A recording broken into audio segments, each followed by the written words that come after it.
Hello students, कैसे हैं आप सब। उम्मीद करते हैं कि आप सब अच्छे होंगे। आज हम लोग कुछ एडजस्टमेंट्स लेंगे एनपीओ में और उनकी ट्रीटमेंट देखेंगे कैसे करते हैं। इसके बाद हम लोग फिर बड़ा क्वेश्चंस को सॉल्व कर पाएंगे। हमारा पहला एडजस्टमेंट से देखिए, रिसीसेंट पेमेंट अकाउंट में क्या दिया हुआ है। रिसीसेंट पेमेंट अकाउंट में हमें दिया हुआ है पेमेंट साइड में बाय फर्नीचर 20,000 रुपीज़ का और डेट दी हुई है 1/1/2020।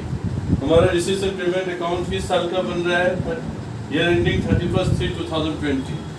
यहाँ ध्यान से देखिए, साल जब खत्म हो रहा है वो है 31/3/2020 और हम जब फर्नीचर परचेज कर रहे हैं 1/1/2020 को। इसका मतलब ये हुआ 1/1/2020 से 31/3/2020, मतलब 1 जनवरी से लेकर 31 मार्च तक 3 महीने होते हैं। हमारा फर्नीचर जो है, हमने ये वाला फर्नीचर 3 महीने के लिए इस्तेमाल किया।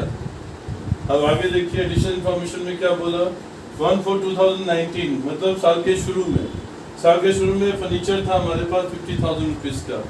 तो ये फर्नीचर हमने कुछ इसमें से बेचा नहीं है, तो ये जो पूरा फर्नीचर हमने यूज़ किया है 1 साल के लिए। तो डेप्रिसिएशन दिया हुआ फर्नीचर पे 10% पर एनम। अब डेप्रिसिएशन कैलकुलेट करना है बच्चों। इसमें डेप्रिसिएशन के लिए जो 1/4/2019 को फर्नीचर दिया हमें, साल के शुरू में जो फर्नीचर है ये हमने पूरे साल इस्तेमाल किया, तो इस पे पूरे साल का डेप्रिसिएशन निकालेंगे। तो 50,000 रुपीज़ है, इसमें हमने पूरे साल का डेप्रिसिएशन कैलकुलेट किया है 50,000 इंटू में 10/100 मंथ्स, पूरे साल का डेप्रिसिएशन निकाला है। और ये जो 20,000 रुपीज़ है इसमें 3 मंथ्स का डेप्रिसिएशन निकाला, क्योंकि ये जो फर्नीचर है ये 3 महीने के लिए इस्तेमाल हो रहा है, 3 मंथ्स के लिए इस्तेमाल हो रहा है। तो 20,000 पे 10% डेप्रिसिएशन रेट हो गया, 3/12 मतलब 3 महीने का डेप्रिसिएशन कैलकुलेट कर रहे हैं। तो इसका निकला 5,000 और इसका निकला 500, दोनों को ऐड किया तो टोटल डेप्रिसिएशन हो गया 5,500। टोटल डेप्रिसिएशन आ गया 5,500। ये डेप्रिसिएशन हमारा एक्सपेंस है, इसलिए इसको एक्सपेंडिचर साइड पे दिखाएंगे। इनकम एंड एक्सपेंडिचर अकाउंट में हमने जो है एक्सपेंडिचर को दिखा दिया टू डेप्रिसिएशन करके। टू डेप्रिसिएशन ऑन फर्नीचर 5,500 और फर्नीचर जो है हमारा एसेट भी है। तो हमारी जो क्लोजिंग बैलेंस शीट आएगी 31/3/2020 को, जो हमारी बैलेंस शीट होगी, उसमें हम लोग जो है फर्नीचर का अमाउंट जितना हमारे साल के शुरू में था 50,000 रुपीज़ वो हमने लिख दिया। इसमें जितना हमने परचेज किया वो ऐड किया और जितना डेप्रिसिएशन लगा टोटल वो हमने इसमें माइनस कर देना है। तो नेट अमाउंट हमने अमाउंट कॉलम में दिखा देना है 64,500। तो फर्नीचर या कोई भी एसेट होता है वो जितने मंथ्स के लिए इस्तेमाल किया जाता है उसके ऊपर उतने महीने का डेप्रिसिएशन कैलकुलेट करते हैं। और डेप्रिसिएशन हमारा एक्सपेंस होता है, इसलिए उसको एक्सपेंडिचर साइड पे दिखाएंगे इनकम एंड एक्सपेंडिचर अकाउंट के। और एसेट जो बैलेंस शीट बनाएंगे तो उसमें जब एसेट कॉलम में एसेट को लिखेंगे तो उसमें जितना हमारा साल के शुरू का बैलेंस था वो लिखेंगे, उसमें जितना हमने एडिशन किया वो प्लस कर देंगे और जो हमारा डेप्रिसिएशन लगा वो माइनस कर देंगे। अगर हम कोई एसेट सेल भी करते हैं तो उसकी बुक वैल्यू भी उसमें से डिडक्ट की जाएगी। अब हम लोग बच्चों एक सेकंड एडजस्टमेंट देख लेते हैं क्या दिया हुआ है। एडजस्टमेंट में हमें रिसीसेंट पेमेंट अकाउंट दिया हुआ है। रिसीसेंट पेमेंट अकाउंट में इंटरेस्ट और इन्वेस्टमेंट बता दिया 3,000 रुपीज़ और बाय 10% गवर्नमेंट बॉन्ड्स 80,000 रुपीज़। मतलब ये जो 10% गवर्नमेंट बॉन्ड्स है ये हमारी इन्वेस्टमेंट्स है, इसमें हमें 10% रेट ऑफ इंटरेस्ट मिलेगा। और ये जो इन्वेस्टमेंट करी है ये 1/10/2019 को करी है। तो साल हमारा खत्म हो रहा है 31/3/2020 को, मतलब 1 अक्टूबर से लेके 31 मार्च तक। 1 अक्टूबर से 31 मार्च तक 6 महीने होते हैं। तो हमें पहले 6 महीने का इंटरेस्ट मिलेगा हमें इस पे।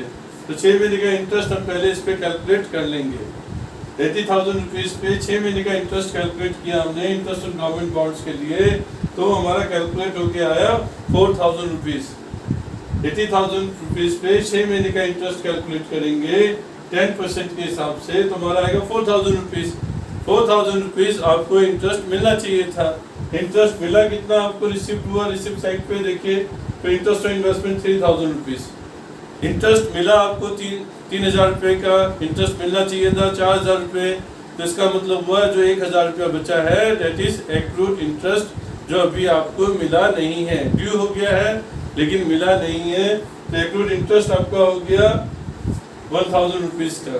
इसका जो ट्रीटमेंट है बच्चों, जो हम लोग इनकम एंड एक्सपेंडिचर अकाउंट दिखाते हैं उसमें जो जनरल इंटरेस्ट मिलता है हमें वो हम लोग इनकम साइड पे शो करेंगे। तो इनकम साइड पे हम कितना शो करेंगे, पहले हमें जितना इंटरेस्ट मिला वो 3000 रुपया, और जो एक्रूड इंटरेस्ट ड्यू हो गया था मिला नहीं है, लेकिन वो है तो करंट पीरियड का ही, तो वो भी ऐड हो जाएगा। इंटरेस्ट इनकम साइड पे हमने लिख दिया इंटरेस्ट ऑन इन्वेस्टमेंट 3000 रुपीज़, और 1000 रुपये का जो हमें एक्रूड इंटरेस्ट हो रहा है वो भी इसमें ऐड होना चाहिए, क्योंकि हमारा टोटल इंटरेस्ट जो हमें मिलना चाहिए था वो 4000 रुपीज़ था, तो 4000 का अमाउंट कॉलम में 4000 रुपीज़ आ जाएगा। और जो बैलेंस शीट है उसमें जो हमारा गवर्नमेंट बॉन्ड्स होता है, ये हमारी इन्वेस्टमेंट है, इन्वेस्टमेंट एसेट साइड पे दिखाई जाती है, तो एसेट पे हमने गवर्नमेंट बॉन्ड्स दिखा दिया 10% गवर्नमेंट बॉन्ड्स एसेट साइड पे 80,000 क्लोजिंग बैलेंस शीट में। ये जो फिगर्स जाएंगी यहाँ से वो क्लोजिंग बैलेंस शीट में जाएगी, और एक्रूड इंटरेस्ट भी इसके अंदर आएगा। एक्रूड इंटरेस्ट हमारा एसेट है, तो एक्रूड इंटरेस्ट भी हम एसेट में दिखाएंगे 1000 रुपया।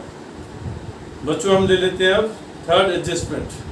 इसी एडजस्टमेंट में हमने पेमेंट साइड पे टेलीफोन चार्जेस लिखा है 7500, अबाइड रेट्स एंड टैक्सेस लिखा है 2000 रुपीज़, और एडिशनल इंफॉर्मेशन में दिया है एक quarters charge for telephone is 1500 is outstanding.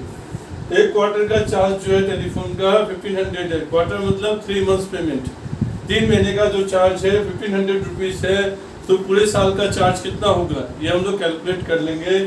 तो जब 3 महीने का चार्ज 1500 है तो एनुअल चार्ज हो जाएगा 1500 इंटू में 4, क्योंकि साल में 4 क्वार्टर होते हैं, एक साल में 4 क्वार्टर्स होते हैं, इसीलिए एक क्वार्टर जो है 1500 का है, तो पूरे साल का जो चार्ज हो जाएगा 1500 इंटू में 4 6000 रुपीज़।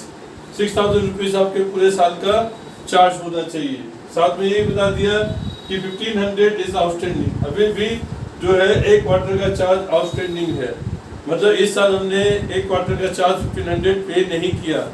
हमारी जो पूरे साल की जो चार्ज थे, एनुअल चार्ज जो था वो 6000 था, इसमें से 1500 हमने पे नहीं किया, तो करंट ईयर का जो अमाउंट हमने पे किया वो कितना हुआ। करंट ईयर का जो अमाउंट हमने पे किया बच्चों वो किया 4500। ये जो करंट ईयर का अमाउंट है 4500, 6000 आपका पूरे साल का चार्ज होना चाहिए था, 1500 का अभी आउटस्टैंडिंग है, तो आपने जो अमाउंट पे किया है करंट ईयर से रिलेटेड दैट इज ओनली 4500। भले यहाँ टोटल पेमेंट जो हमने दिखा रखी है 7500 दिखा रखी है, ये जो टोटल पेमेंट है 7500 है, लेकिन इसमें से जो करंट ईयर का पेमेंट है वो केवल 4500 है। इसका मतलब ये हुआ कि जो 3000 रुपया बच गया, 7500 माइनस 4500, जो ये जो अमाउंट बच गया 3000 रुपया, तो ये हमने पे किया है, पर ये करंट ईयर से रिलेटेड नहीं है, ये हमने पिछले साल का अमाउंट पे किया होगा। पिछले साल हमारे पास 3000 का आउटस्टैंडिंग रहा होगा टेलीफोन चार्जेस, जो हमने इस साल पे किया है। एक बार फिर से देख लेते हैं, इसको क्लैरिफाई कर लेते हैं। एक क्वार्टर का चार्ज 1500 है, तो पूरे साल का जो है 1500 इंटू में 4 हो जाएगा 6000 रुपीज़। पूरे साल का 6000 रुपये होना चाहिए, आप पे कर रहे हैं 7500, और हमारे एक क्वार्टर का आउटस्टैंडिंग भी बता रहा है 1500 रुपीज़। 6000 रुपये पूरे साल का होना चाहिए, 1500 आउटस्टैंडिंग है, तो इसका मतलब आप करंट ईयर का पे कर रहे हैं केवल 4500 रुपीज़, और 7500 टोटल पेमेंट कर रहे हैं, तो इसका मतलब हो गया 7500 माइनस में 4500 3000 रुपीज़ आप पिछले साल का पे कर रहे हैं, करंट ईयर में प्रीवियस ईयर का पे कर रहे हैं। तो जो 3000 है पिछले साल का आउटस्टैंडिंग हो जाएगा, इस साल का आउटस्टैंडिंग 1500 रुपये हो जाएगा, और आपके जो इनकम एंड एक्सपेंडिचर अकाउंट में पूरे साल का आता है 12 महीने का, तो 6000 रुपये हम जो है इनकम एंड एक्सपेंडिचर अकाउंट में शो करेंगे। बाय रेट्स एंड टैक्सेस दिया हुआ है 2000 रुपया। यहाँ पे रेट्स एंड टैक्सेस बोला हुआ है कि आपने जो पे किया था 30/6/2020 तक पे कर दिया था, मतलब 31/3 को हमारा अकाउंट क्लोज हो रहा है, हम 30/6 तक पे कर रहे हैं, 3 महीने का हम एक्स्ट्रा पेमेंट कर रहे हैं, 3 महीने का प्रीपेड कर रहे हैं। एनुअल चार्ज जो है 2000 रुपया है, पूरे साल का चार्ज 2000 है, 3 महीने का आ जाएगा 500 रुपया। 500 रुपया आप प्रीपेड कर रहे हैं, नेक्स्ट ईयर से रिलेटेड है, क्योंकि अप टू 36 500 रुपीज़ जो है नेक्स्ट ईयर से रिलेटेड है, तो प्रीपेड हो गया, ये क्लोजिंग बैलेंस शीट में चला जाएगा।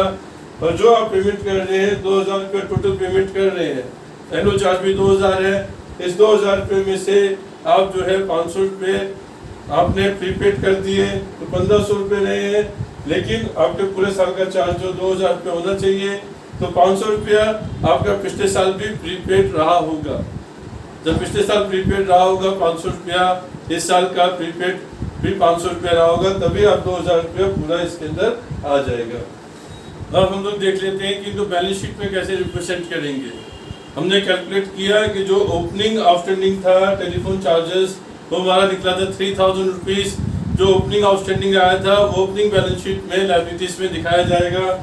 जो ओपनिंग बैलेंस शीट यानी कि पिछले साल की जो बैलेंस शीट थी उसमें आ जाएगा आउटस्टैंडिंग टेलीफोन चार्जेस 3000 रुपीज़। ये पिछले साल के आउटस्टैंडिंग थे।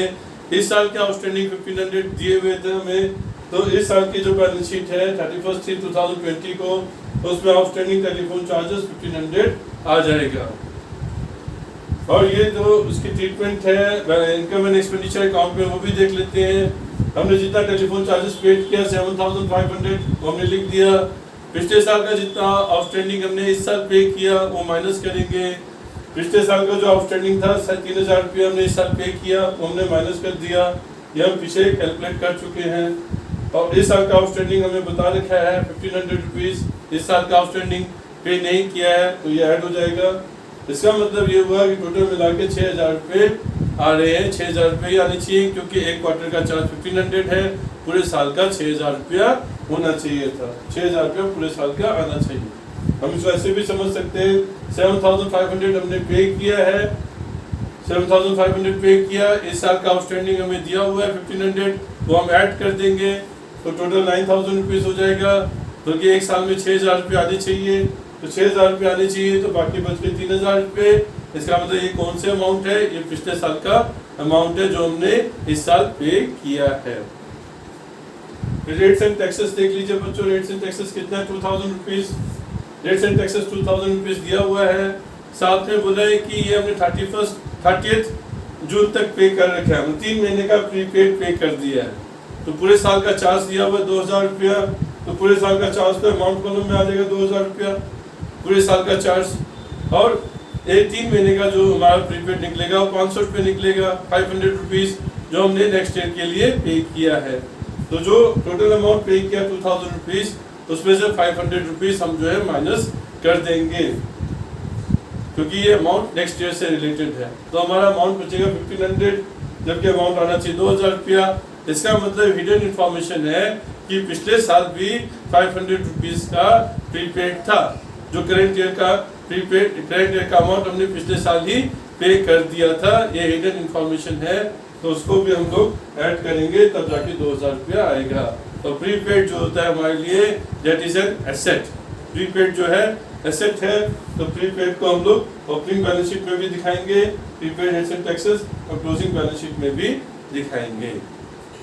हम लोग स्टूडेंट्स फोर्थ एडजस्टमेंट ले लेते हैं, जिसमें लीगेसीज, डोनेशंस और इंटरेस्ट फी की ट्रीटमेंट हम लोग देखेंगे। तो ध्यान रखिएगा, अगर लीगेसीज स्पेसिफिक है या जनरल फाइंड आउट कीजिए, डोनेशन स्पेसिफिक है या जनरल फाइंड आउट कीजिए। इंटरेस्ट फी के बारे में कुछ बताया है कि नहीं क्वेश्चन में, ये भी फाइंड आउट करना पड़ेगा। अब अगर कुछ भी नहीं बोला होता है और स्पेसिफिक नहीं है, कुछ भी नहीं बता रखा है, तो हम लोग उसको जनरल ट्रीट करते हैं। लीगेसीज, डोनेशंस, इंटरेस्ट फी तीनों को इनकम ट्रीट करेंगे। अगर क्वेश्चन में कुछ भी ना दिया हो तो इनकम साइड पे लिखा जाता है, अगर कोई भी इंफॉर्मेशन नहीं है। अब अगर क्वेश्चन में जो इंफॉर्मेशन दी हुई है उसके अकॉर्डिंगली हमने करना है। क्वेश्चन में दिया है, देखिए 60% of legacies, donation, interest fee are to be treated as income. 60% को इनकम ट्रीट करना है। 60% को इनकम ट्रीट करना है, मतलब जितना भी लीगेसीज है, डोनेशन है, इंटरेस्ट फी है, इसका 60% इनकम में लिखेंगे। तो 25,000 का 60% 15,000, 30 का 60% 18,000, 10 का 60% 6,000 हमने इनकम साइड पे लिख दिया। और बाकी का अमाउंट हम कैपिटलाइज कर देंगे। तो लीगेसीज जो बच गया 25 में से 15,000 तो इनकम हो गया, बाकी का जो 10,000 बचेगा वो हम लोग बैलेंस शीट में लायबिलिटी साइड पे शो करेंगे, लीगेसीज स्पेसिफिक करके 10,000। और जो हमारा डोनेशन था 30,000, उसका 18,000 इनकम हो गया, तो 12,000 को स्पेसिफिक डोनेशन मानना पड़ेगा, उसको हम लोग लायबिलिटी साइड पे शो करेंगे 12,000। इंटरेस्ट फी का जो पोर्शन कैपिटलाइज किया जाता है उसको कैपिटल फंड में ऐड करते हैं। जितना भी आप कैपिटलाइज करेंगे इंटरेस्ट फी को वो आप कैपिटल फंड में ऐड कर देंगे। कैपिटल फंड दिया हुआ है 50,000 कैपिटल फंड हो गया, इंटरेस्ट फी 10,000 था, 6,000 आपका इनकम हो गई, तो 4,000 रुपीज को आपने कैपिटलाइज किया।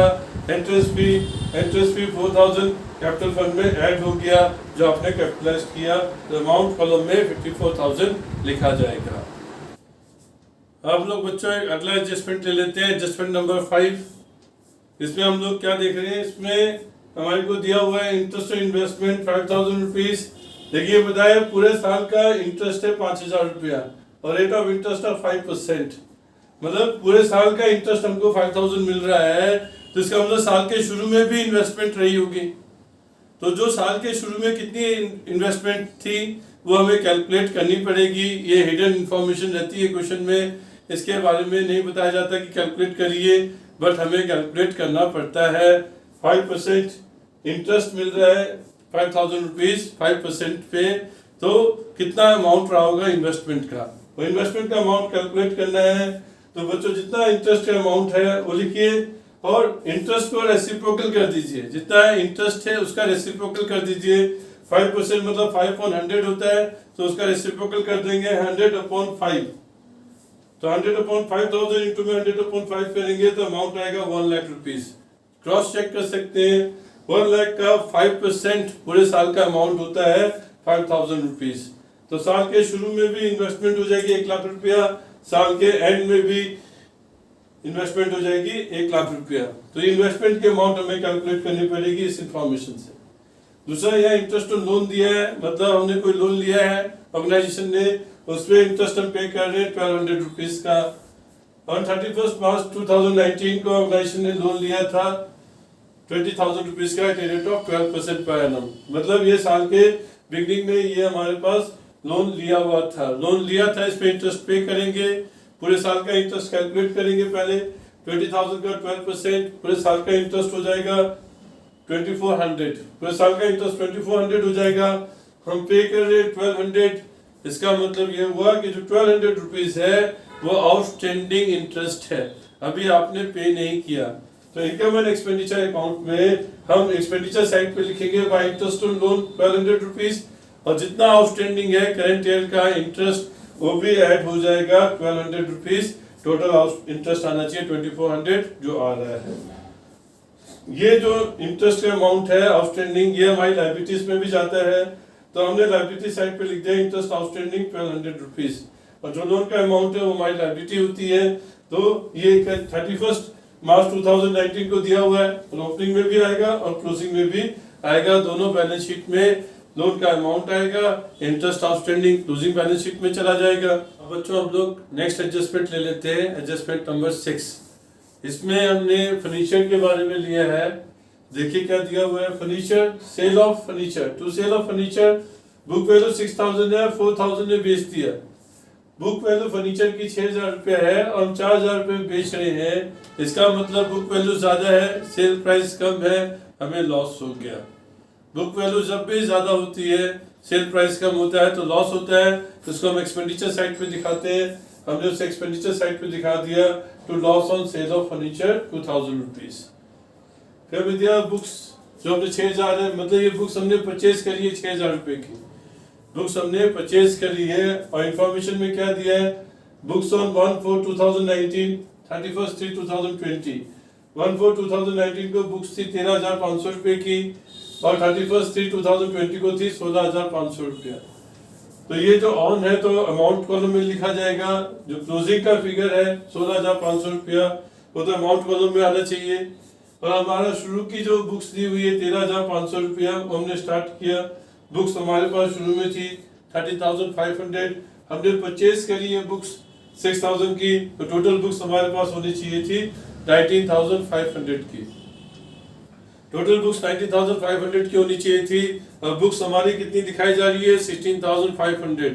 इसका मतलब जो इनका डिफरेंस है 3,000 रुपीज, ये डेप्रिसिएशन है।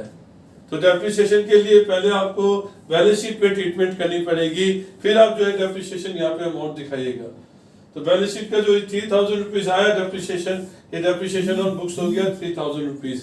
This is the balancing figure जो आपको खुद कैलकुलेट करनी है, क्वेश्चन में नहीं बताया जाएगा, हिडन रहेगी इंफॉर्मेशन। ऐसे ही फर्नीचर देखिए 1/4/2019 को 16,000 के थे और 31 2020 को 8,000 के थे, तो ऑन है ये, तो इसलिए 8,000 रुपीज को अमाउंट कॉलम में दिखाएंगे। और जो ये 16,000 शुरू में था 16,000 हमने लिख लिया, हमने फर्नीचर कुछ परचेज नहीं किया इसलिए ऐड नहीं किया, बट फर्नीचर हम लोग बेच रहे थे, उसकी जितनी बुक वैल्यू है बेच रहे थे उसकी बुक वैल्यू माइनस हो जाएगी 6,000 रुपीज, तो फर्नीचर हमारा होना चाहिए था 10,000 रुपीज का, हम दिखा रहे 8,000 रुपीज का, इसका मतलब 2,000 रुपया हमारा जो है डेप्रिसिएशन है। बैलेंसिंग फिगर निकलेगा ये आपका, ये क्वेश्चन में नहीं बताया होगा, ये आपको खुद फाइंड आउट करना पड़ेगा। तो ये जो 2,000 डेप्रिसिएशन है एक्सपेंडिचर साइड पे लिखा जाएगा, टू डेप्रिसिएशन ऑन फर्नीचर 2,000 रुपया। बच्चों नेक्स्ट एडजस्टमेंट कर लेते हैं, एडजस्टमेंट नंबर 7। इसमें हमने क्या लिया, सब्सक्रिप्शन ली है। सब्सक्रिप्शन जो है 2019 की 5,000 है, 2020 के 3,000 है और 2021 की 3,000 रुपीज है। ये जो है एडजस्टमेंट्स ये हमें दी हुई है सब्सक्रिप्शन 91,000 टोटल, और किस किस साल से किस किस ईयर से रिलेटेड है वो भी दिया हुआ है। और फिर नीचे दिया सब्सक्रिप्शन फॉर 2020 स्टिल ओइंग, मतलब 2020 का अभी भी जो पैसा नहीं मिला है 7,000 है, मतलब जो करंट ईयर का आउटस्टैंडिंग अमाउंट है 7,000 रुपया वो भी हमको दिया हुआ है। 7,000 रुपया करंट ईयर का आउटस्टैंडिंग है, तो करंट ईयर की जो बैलेंस शीट रहेगी उसमें आउटस्टैंडिंग सब्सक्रिप्शन लिख देंगे 7,000 रुपया, करंट ईयर की जो बैलेंस शीट है। और जो ये जो अमाउंट है 2019 का 5,000 रुपीज जो इस साल हमें मिला है, मतलब ये पिछले साल आउटस्टैंडिंग रहा होगा, तो ये जो अमाउंट है 5,000 ये आउटस्टैंडिंग सब्सक्रिप्शन करके ये पिछले साल की बैलेंस शीट में आ जाएगा। और ये 2021 का जो 3,000 मिला है इसका मतलब ये हमें एडवांस मिला है नेक्स्ट ईयर के लिए। हमारा तो करंट ईयर 2020 है और 2021 के लिए पैसा मिल रहा है, इसका मतलब वो हमें एडवांस मिल रहा है 3,000 रुपीज, तो हम एडवांस सब्सक्रिप्शन जो है क्लोजिंग बैलेंस शीट में दिखाएंगे 3,000 रुपीज। करंट ईयर का 83,000 रुपीज मिला तो हमने इनकम साइड में दिखा दिया बाय सब्सक्रिप्शन 83,000 रुपीज।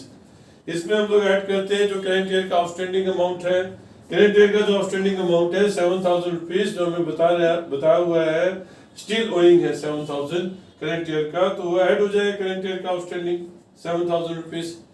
और इसमें एक और चीज बता दी कि जो सब्सक्रिप्शन रिसीव था 2020 में उसमें 4,000 रुपीज लाइफ मेंबर ने दिया था, मतलब ये लाइफ मेंबरशिप फी के अंदर आना चाहिए 4,000 रुपीज, ये सब्सक्रिप्शन में नहीं आना चाहिए था, तो सब्सक्रिप्शन में से ये माइनस हो जाएगा 4,000 रुपीज, क्योंकि ये लाइफ मेंबरशिप फी है और लाइफ मेंबरशिप फी जो है डायरेक्टली कैपिटल फंड में ऐड होती है लायबिलिटी साइड पे क्लोजिंग बैलेंस शीट में। तो क्लोजिंग बैलेंस शीट में लायबिलिटी साइड पे कैपिटल फंड हमें दिया हुआ है 1 लाख रुपीज, इसमें हमने लाइफ मेंबरशिप फी जो है 4,000 रुपीज ऐड कर दिया, टोटल अमाउंट 1,04,000 अमाउंट कॉलम में दिखा दिया। हम लोग बच्चों लास्ट एडजस्टमेंट ले रहे हैं, 8th एडजस्टमेंट। इसमें हमने लिखा है सब्सक्रिप्शन फॉर टूर्नामेंट दिया 60,000 रुपीज, डोनेशन दिया 6 लाख रुपीज का, टूर्नामेंट एक्सपेंसेस भी दिया 40,000। अब क्वेश्चन में क्या बोला हुआ वो देख लेते हैं। Donation and surplus on account of tournament are to be kept in reserve for a pavilion, permanent pavilion के लिए हमने एक रिजर्व बना के रखना है, उसमें जो डोनेशंस मिलेंगी उसमें डाल देंगे और जो टूर्नामेंट का सरप्लस होगा वो भी उसके अंदर डाल देंगे। तो पेविलियन फंड तो ऐसे अमाउंट नहीं दिया है, पहले का नहीं है तो कुछ नहीं लिखा, लेकिन डोनेशंस मिला 6 लाख रुपीस का, पेविलियन में ऐड हो जाएगा। साथ ही साथ जो सरप्लस है, सरप्लस आ रहा है 60,000 मिल रहा है, 40,000 खर्च हो रहा है टूर्नामेंट में, तो जो सरप्लस का अमाउंट है दैट इज 20,000 रुपीज, 60,000 माइनस 40,000, तो जो 20,000 रुपीज सरप्लस आ रहा है वो भी ऐड हो जाएगा। Total amount 6,20,000 rupees Pavilion fund में दिखाएंगे। जितने भी फंड्स होते हैं हमारे सब लायबिलिटीज में शो किए जाते हैं, तो हमने उसे लायबिलिटीज में शो किया क्लोजिंग बैलेंस शीट के, और अमाउंट हमने 6,20,000 लिख दिया। सबसे इंपॉर्टेंट चीज क्वेश्चन के अंदर होती है, क्वेश्चन में जो बोला जाता है उसी के अकॉर्डिंगली हमें करना पड़ेगा, हम अपनी मर्जी से नहीं कर सकते। क्वेश्चन में स्पेसिफिक मेंशन है कि पार्टिकुलर ट्रीटमेंट ऐसे करना है किसी भी आइटम का, तो हमने उसी तरीके से उसका ट्रीटमेंट करना है, अपनी मर्जी से नहीं करना है। उम्मीद करता हूँ बच्चों आपको ये सारे एडजस्टमेंट समझ में आए होंगे।